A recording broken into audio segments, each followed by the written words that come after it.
Hello everyone, I am Shivangi Saxena, working as Assistant Professor, Department of BCA, IIMT College of Management, Greater Noida.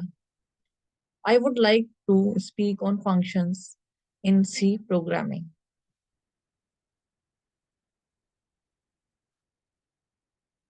Functions.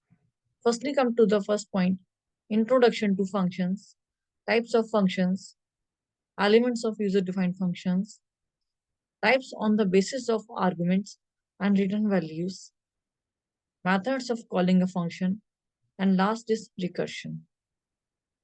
What is function? Basically, a function is a block of instructions which is taking input, then the processing that input after processing the produced output.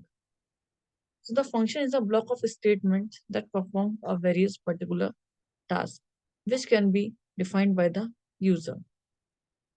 Next, enable modular programming.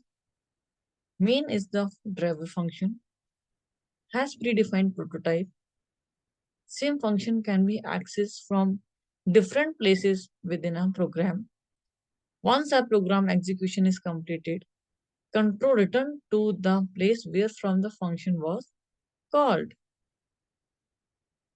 There are some advantages of functions in the C programming is modular programming. Length of source program can be reduced with the help of functions. The length of the program should be reduced. So many program is lengthy in the different platforms. Easy to locate and isolate faulty functions. Functions can be used by other programs. Next is types of functions. Basically, in C programming, there are two kinds of functions. Number is Number one is library function, another one is user-defined function. The library functions are those functions which is already predefined in our programming that we do not have to write our own function on own libraries which is already declared in our programming. Like as we can simply call them without defining them as they are already defined. However, we need to include the library at the beginning of the code for calling a library functions. So the some syntax of the functions are printf, scanf, floor, etc.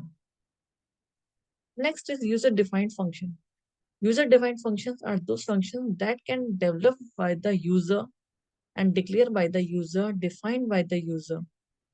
They can increase the scope and the functionality of C programming that we can define as a function that we want. So this is the user-defined function which can declare or defined by the user or a programmer.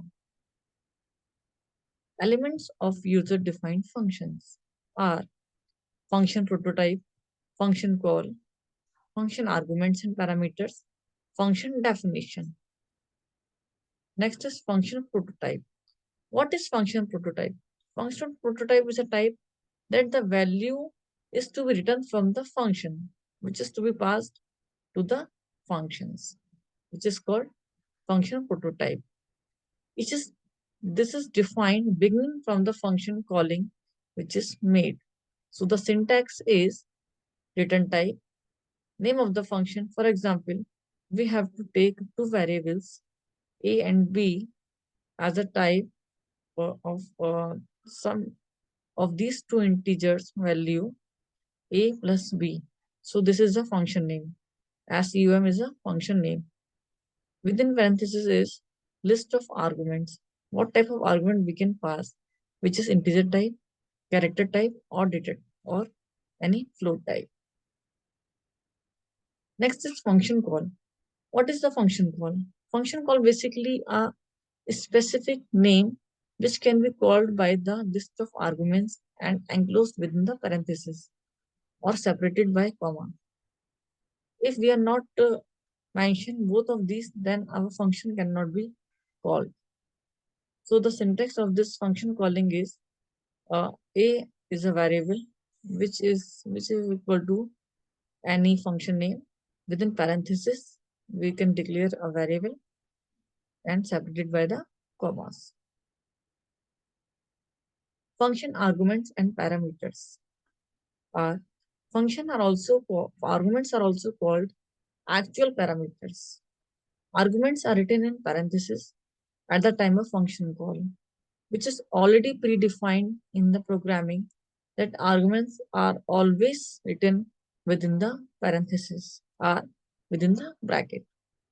Parameters are also called the formal parameters, which these are written within parentheses at the time of function definition. What is function definition? Function definition is a written to specify the particular task which is performed by the function. That what type of function we have to declare in our program, right? Next is independent program module. The first line of the function is called function declaration.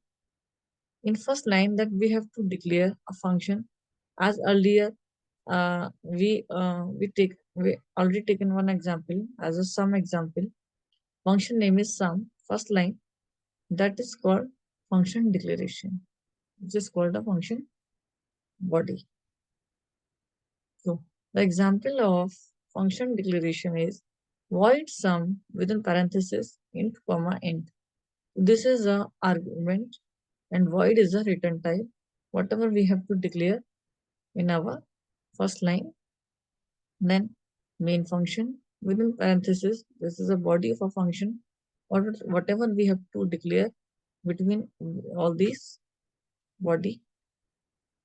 We already getting two numbers input from the user, then calling the function as a sum within parenthesis a comma b is a variable type. Next is we can pass the arguments which is based on the function declaration. It's void sum int a comma int b. Then these are the parameters whatever we have to declare. Then now we get the answer sum of numbers that you enter, which is a is equal to 20, b is equal to 30. Then we have to take the answer is 50. Sum is equal to 50. Next is return statement. What is return statement? This return statement is the statement that we have that function that return the certain values. The type of values to the place from where the function was involved. Syntax is return variable name or constant. Whatever any type of variable we have to pass over there and any constant value. Categories of functions.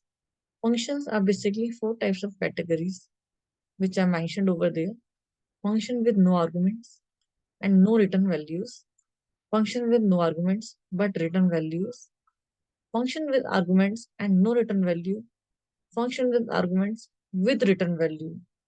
All these four are major functions in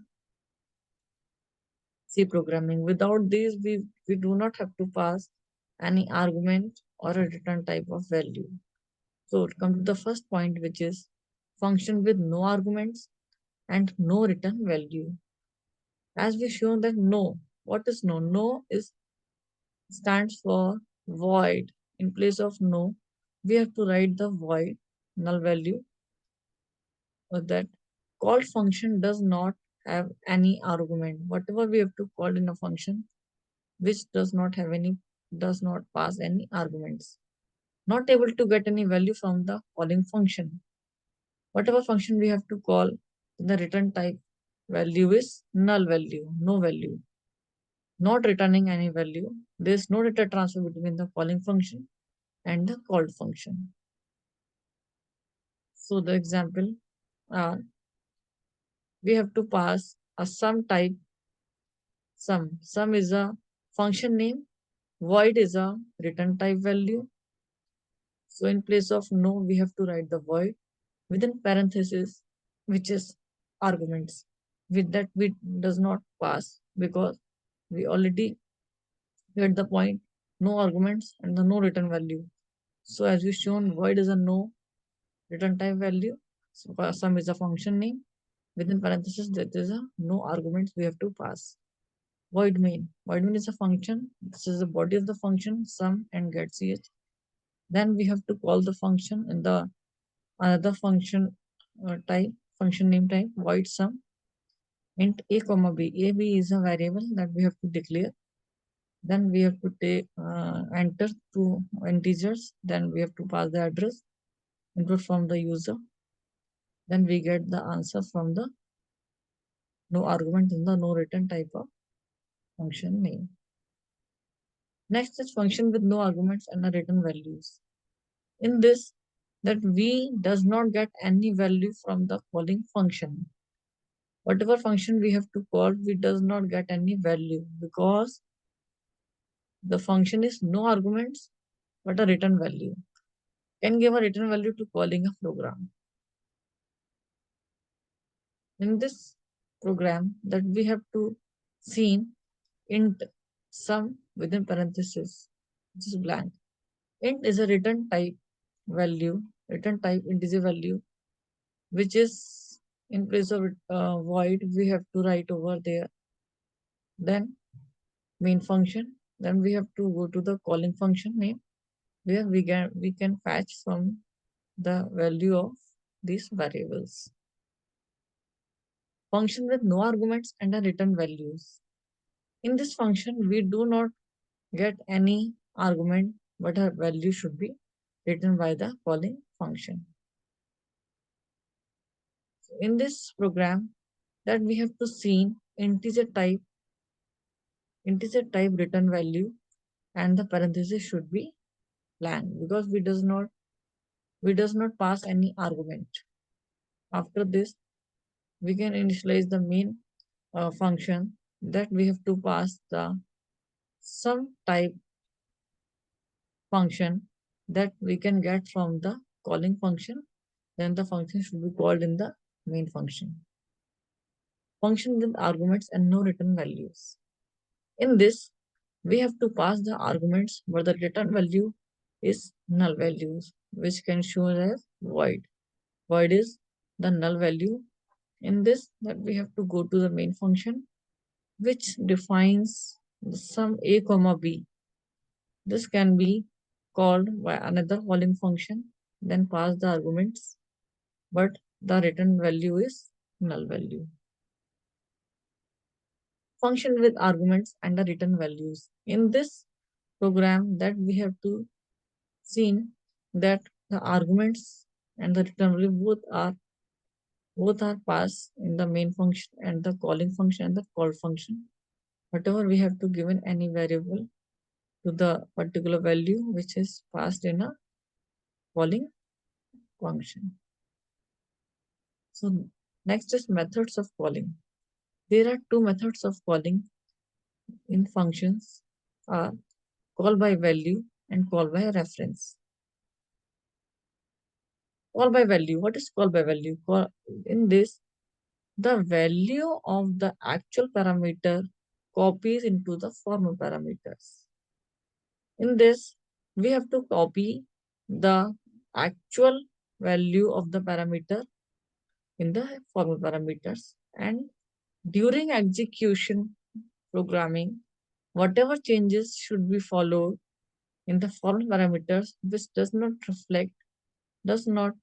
reflect in the actual parameters. So the programming of call by value is void swap.